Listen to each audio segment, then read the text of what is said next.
ആ ആ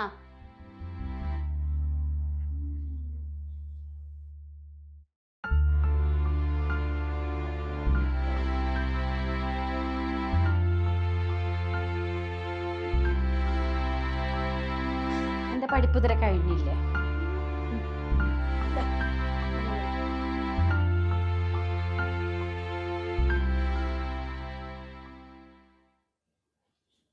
മരുന്നൊക്കെ കഴിക്കുന്ന സാധനത്തില് വാങ്ങിക്കാം.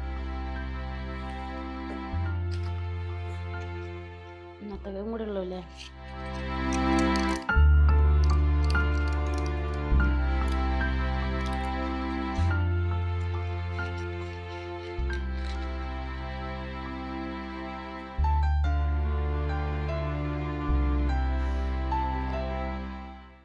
കഞ്ഞി കൊടുത്ത് തരട്ടെ? അമ്മേ വിശക്കുന്നു.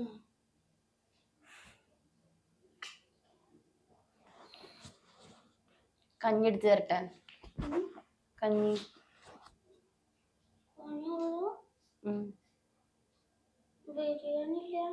ബിരിയാണിയോ? എന്റെ പൊന്നെ, നമ്മുടെ വീട്ടിലുണ്ടാക്കിയതല്ല. അപ്പുറത്തുനിന്ന് ആ ഒരു മദ്രസല്ലേ, അവിടെ ഇന്ന് നബിദിനാണ്.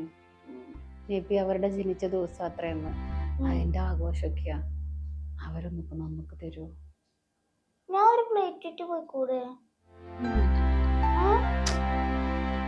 മോശം. അവിടെ അവരെ തന്നെ ഒത്തിരി ആൾക്കാരുണ്ടാവും. ആ നാട് മൊത്തമുള്ള ആൾക്കാർ അവിടെ ചോറിന് വന്നിട്ടുണ്ടാവും. പിന്നെ എൻ്റെ മോൻ പോയിട്ട് താവണ്ട കേട്ടോ. ഒരു കാര്യം ചെയ്യട്ടെ അമ്മ, അമ്മയുടെ ആ ഒരു പേഴ്സില്ലേ, അതിലൊരു 10 രൂപ ഇരിക്കുന്നുണ്ട്. അതായിട്ട് പോയിട്ട് മോന് ബണ്ണ് മേടിച്ചിട്ട് കഴിച്ചു. നമ്മുടെ വീട്ടിലുള്ളതല്ല കഴിക്കുക. നല്ല കുട്ടിയല്ലേ, അച്ഛനും വയ്യാത്തോണ്ടല്ലേ. ഉള്ള കാശൊക്കെ ഇന്ന് അച്ഛൻ മരുന്ന് വാങ്ങിക്കണം.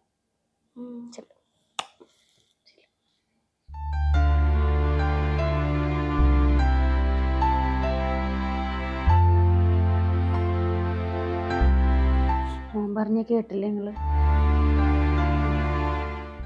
അവരുടെ പള്ളിയിൽ നബിദിനാ. അവിടെ നെയ്ച്ചോറിന്റെ ബിരിയാണിയുടെ ഒക്കെ മണുണ്ട്. എന്നാ മോനിക്ക് ഇതേപോലെ നമുക്ക് വെച്ചുണ്ടാക്കി കൊടുക്കാൻ പറ്റും? നിങ്ങളെ മരുന്നും തീർന്ന്. നാളെയാണെങ്കിൽ ആ ഇസാഫിന്റെ അടവിന്റെ ദിവസം.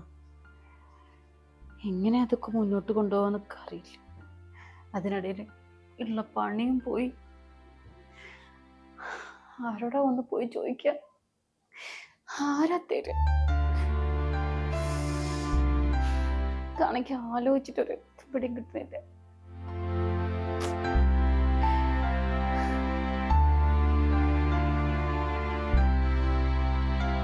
നമുക്ക് ആ രവിയേട്ടൻ്റെ അടുത്ത് കുറച്ച് പൈസ ചോദിച്ചാലോ? ഒരു പ്രാവശ്യത്തെ അടവിനെങ്കിലും കിട്ടിയ അതായില്ലേ. പലിശെങ്കിൽ പലിശ. ഇപ്പൊ തന്നെ നാട് മുഴുവൻ കട. നമ്മുടെ ചികിത്സയുടെ പേര്. പാവം, അതിന് നല്ലൊരു ഭക്ഷണം കൊടുക്കാൻ പറ്റുന്നില്ല. എന്നും കഞ്ഞി കുടിച്ചിട്ട് ഒരു കുട്ടിക്ക് മടുത്തിട്ടുണ്ട്.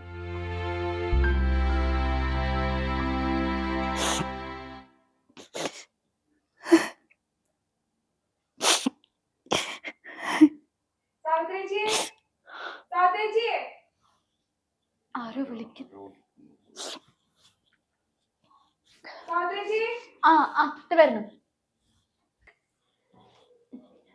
എന്താ മോളെ?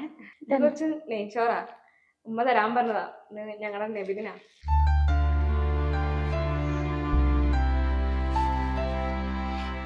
ചേച്ചി എന്തിനാ കരയണേ? അത് മോനിപ്പൊ പറഞ്ഞുള്ളൂ, നെയ്ച്ചോറിന്റെ മണം വരുന്നുണ്ട്. ഇങ്ങനെ ഫുഡ് എല്ലാ പ്രാവശ്യം കൊടുക്കാറുള്ളതാണ്, ഇതൊരു ആചാരാണ്. പക്ഷെ ഞാൻ കരുതി നിങ്ങൾ കുറെ ആൾക്കാരവിടെ നിൽക്കുന്നത് കാണാറുണ്ട്, മുസ്ലിങ്ങൾക്ക് മാത്രമേ കൊടുക്കൂന്ന്. നമ്മള് അയൽവാസികൾക്കും എല്ലാവർക്കും കൊടുക്കും. നമ്മുടെ അടുത്തുള്ള ആരും പട്ടിണി എടുക്കാൻ പാടില്ല എന്നാണ് ഈ ദിവസം. ഇത് എല്ലാ നാട്ടിലും ഉണ്ടോ ഇങ്ങനെ? ഓ, എല്ലാ നാട്ടിലും ഉണ്ട്. ഈ ദിവസമായി കഴിഞ്ഞാൽ പള്ളിയിൽ നിന്ന് ഇതേപോലെ ചോറുണ്ടാവും, അത് നമ്മൾ ക്യൂ നിന്ന് വാങ്ങും. ആർക്കും വാങ്ങാം. വിശപ്പ് അപ്പൊ ഞങ്ങൾക്കൊക്കെ വാങ്ങാൻ പറ്റുമോ? വാങ്ങാലോ. ഇനി അടുത്ത പ്രാവശ്യം ചേച്ചിക്ക് വാങ്ങാലോ. ഇതിനങ്ങനെ പ്രശ്നമൊന്നുമില്ല, ആർക്ക് വേണമെങ്കിലും വാങ്ങാം. ഭക്ഷണമല്ലേ, അന്നെ എല്ലാവർക്കും കഴിക്കാനുള്ളതല്ലേ. അങ്ങനെ ജാതി മതമൊന്നുമില്ല, ആർക്കും വന്ന് വാങ്ങാം. എനിക്കറിയില്ലായിരുന്നു. എൻ്റെ മോൻ പറഞ്ഞതാ എന്നോട്, അമ്മ ഞാനൊരു പാത്രം കൊണ്ട് പൊക്കോട്ടെ, പക്ഷെ ഞാൻ കരുതി നിങ്ങളെ ആൾക്കാർ ചിലപ്പോൾ നിങ്ങൾക്ക് മാത്രമേ കൊടുക്കണ്ടാവുള്ളൂ എന്ന്. അതാ ഞാൻ അങ്ങനെ പറഞ്ഞു. മടി വിചാരിക്കേണ്ട ആവശ്യമൊന്നുമില്ല. നീ അടുത്ത കൊല്ലം മുതൽ നേരിട്ട് പോവാലോ. ഭക്ഷണമല്ലേ, അന്നെ എല്ലാവർക്കും കഴിക്കാനുള്ളതല്ലേ. ഞാൻ പണ്ട് പഠിച്ചിട്ടുണ്ട് നിങ്ങളുടെ നബിയുടെ വചനങ്ങളൊക്കെ. അയൽവാസികൾ പട്ടിണി കിടക്കുമ്പോൾ ആഘോഷങ്ങൾ പാടില്ല എന്നും അങ്ങനെ എന്തൊക്കെയോ ഇല്ലേ? പിന്നെ 30 ദിവസത്തെ ആ ഒരു വ്രതാനുഷ്ഠാനം, അതുപോലെ തന്നെ പെരുന്നാളിന് നിങ്ങൾ തൊട്ടയൽപ്പക്കത്തുള്ള വീടുകളിലേക്കൊക്കെ കൊണ്ടു കൊടുക്കുന്നതും, അങ്ങനെ കുറേ കാര്യങ്ങൾ ഞാൻ പഠിച്ചിട്ടുണ്ട്. ഇല്ലാത്തവനുള്ളവനക്ക് കൊടുക്കുന്നതും അതിനൊരു പരിമിതിയും. മോന് കൊടുക്കണം കേട്ടോ, ഞാൻ വിശന്നിരിക്കല്ലേ. ഞങ്ങളെ പോലെയുള്ള ആൾക്കാർക്ക് ഇതൊന്ന് ആചാരത്തിൽ കിട്ടിയ അമൃതാണ്. ശരി, ഞാൻ മോനിക്ക് വേഗം കൊടുക്കാം. ശരി മോൻ, നടക്കട്ടെ. ഉമ്മാനോട് പറയും അന്വേഷിച്ചതായിട്ട്. പറയാം.